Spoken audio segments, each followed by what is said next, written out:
আমরা যারা বিশেষ চাহিদা সম্পন্ন মানুষের অভিভাবক, তাদের এই মুহূর্তে সবথেকে বড় চিন্তা কি জানেন?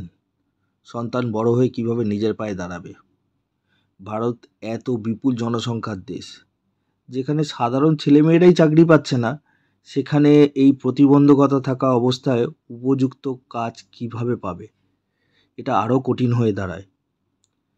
শুধু বাবা মা টাকা রেখে গেলেই কি আর সন্তানের জীবন চলবে? এটা সবার পক্ষে সম্ভব নয়। চারপাশে তীব্র প্রতিযোগিতা, তাই আগে থেকে কোনো পরিকল্পনা যদি না থাকে, তাহলে কি সন্তানকে ঘরে বসিয়ে রাখতে হবে? নয়তো এমন একটা কোনো কাজে ঢোকাতে হবে যেটা হয়তো অভিভাবকের স্বপ্ন হতে পারে, কিন্তু সন্তানের পক্ষে সেই করা কখনোই সম্ভব নয়। সব অভিভাবকের পথ একই রকম হতে হবে এমন কোনো নিয়ম নেই।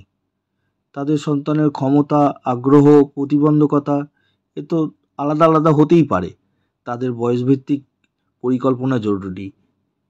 কাজ কখনো ছোট বড় হয় না, শুধু সেই কাজটা যেন সন্তানের উপযুক্ত হয়, সেটাই আসল।